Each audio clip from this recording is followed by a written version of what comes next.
5 დღე რჩება თვითმმართველობის არჩევნებამდე, როგორია მოლოდინი და პოლიტიკური პარტიების გეგმები. ქართული ოცნების ოპონენტების ერთი ნაწილი კვლავ მშვიდობიან დამხობაზე საუბრობს. 4 ოქტომბერს დაგეგმილი აქციის ერთ-ერთი ორგანიზატორი პაატა ბურჭულაძე აცხადებს, რომ ხელისუფლების გადაბარების შემდეგ უნდა შეიქმნას ტექნიკური მთავრობა. რაც შეეხება მეორე ნაწილს, ისინი არჩევნების გზით გეგმავენ ქართული ოცნების დამარცხებას.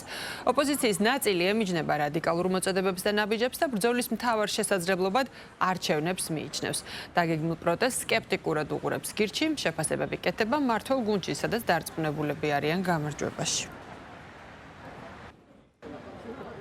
4 ოქტომბერი არის ქართველი ხალხის თარიღი, არა კონკრეტული ადამიანების, მათ შორის იმ ადამიანის, რომელიც არის ამ ასე ვთქვათ თარიღის პირველი გამომცხადებელი ბატონი პაატა ბურჭულაძე, საქართველოს მოსახლეობის კრიტიკული უმრავლესობა თახდება იმაზე, რომ ივანიშვილის რეჟიმი არის მოსაშორებელი. ეხლა სხვა სახელების და გვარების ეს პროპაგანდისტული მიზნებით გამოყენება ყოველთვის ხდებოდა ხოლმე, ხო, კოცური ასე ვთქვათ მხარის მიერ, ამიტომაც რაც უფრო მოახლოვდება 4 ოქტომბერი, მით უფრო მეტ ასე ვთქვათ პროპაგანდისტულ ტყუილს ვიხილავთ, ხო, რომ თითქოს და კონკრეტულ ადამიანებთან არის დაკავშირებული ეს პროტესტი და არ არის ქართული ხალხის პროტესტი ივანიშვილის რეჟიმის წინააღმდეგ. ბატონ პაატას კითხეთ, როგორ უნდა დააკომპლექტოს ტექნიკური მთავრობა, მე არ მაქვს ამის შესახებ ინფორმაცია. მე შემიძლია ლელოს სახელით, ლელო ძლიერი საქართველოს სახელით გითხრათ, რომ ძლიერი საქართველოს ლელო არ იღებს პასუხისმგებლობას 4 ოქტომბრის აქციაზე არავითარ შემთხვევაში, იმიტომ რომ არაფერზე არავითარი ინფორმაცია არ გაგვაჩნია. მნიშვნელოვანია, რომ წინააღმდეგობა გაუწევთ ქართულ ოცნებას აბსოლუტურად ყველა წერტილს და ჩვენ ამით ვიქნებით დაკავებული და აგრეთვე პატივისცემთ ყველა იმ საქართველოს მოქალაქის არჩევანს, რომელიც 4 ოქტომბერს გადაწყვეტავს ისევე როგორც 300-ზე მეტი დღე არის იყოს პროტესტის ნაწილი ამ დღესაც. პაატა ბურჭულაძე რას ბოდავს წარმოდგენა არ გვაქვს, ჩვენ გვაქვს მასთან სანიტარული კორდონი აგებული, ჩვენ ძალიან გვაშფოთებს მისი დამოკიდებულება ორგანიზებულ დანაშაულთან და კანონიერ ქურდებთან. ჩვენ ამ ქვეყანაში ვიბრძვით იმისთვის, რომ ორგანიზებული დანაშაული დავამარცხოთ, კანონიერი ქურდები ამოვძირკოთ და ამ ქვეყანაში მივცეთ შესაძლებლობა ხალხს, რომ ხალხი გახდეს პოლიტიკის ნაწილი. 4 ოქტომბერსაც, 3 ოქტომბერსაც, 2 ოქტომბერსაც და 7 ოქტომბერსაც ვიქნებით ქუჩაში. იმიტომ რომ ეს ჩვენი აზრია, რომ ქუჩა არის ერთადერთი გადაწყვეტა, მაგრამ არანაირ დედლაინებს და არანაირ ბოლოვადებს საკუთარ თავებს არ უწესებთ.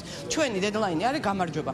როცა გავიმარჯვებთ, მაშინ გავიმარჯვებთ და დაინახავთ ყველა. ჩვენ ყველა იმ ადამიანების განწყობას და მათ პოზიციას გააპროტესტებთ.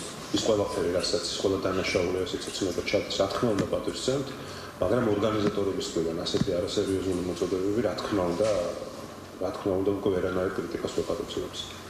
ამიტომ ჩვენ არ ვიქნებით იქ, სადაც არის მოწოდებები არამშვიდობიანი ძალადობრივი დამხობის. მესმის რომ ამის გადაფუთვა ხდება, რომ თითქოს მაგას სამწუხაროდ ეს ასევე ვერ მოხდება. ჩვენთვის პოლიტიკა არის არჩევნები.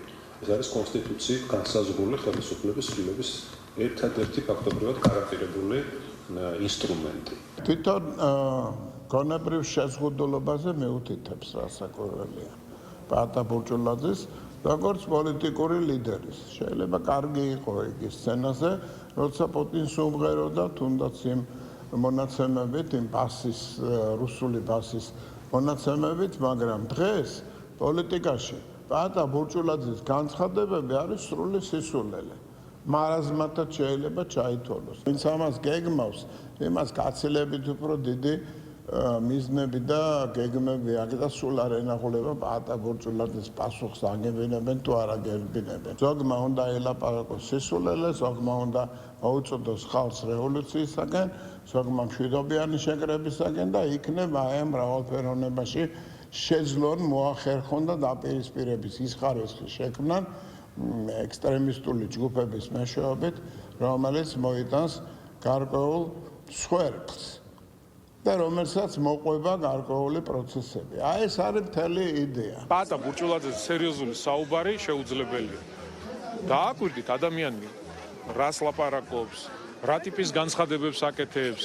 საერთოდ არალოგიკურია მისი მხრიდან გაჟღერებული მესიჯები. არჩევნებში გაიმარჯვებს ქართული ოცნება დემოკრატიული საქართველო, როგორც დედაქალაქში, ასევე ყველა მუნიციპალიტეტში ვიზეიმებთ გამარჯვებას, არანაირი რევოლუცია, არანაირი სახელმწიფო გადატრიალება არ და ვერ მოხდება.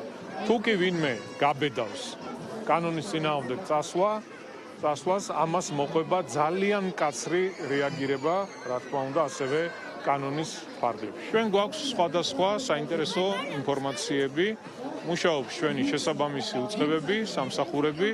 ერთი, რაზეც შემიძლია ვისაუბრო და გარანტია მივცე ჩვენი ქვეყნის მოსახლეობას, ქვეყანაში გვექნება მშვიდობა და სიმშვიდე.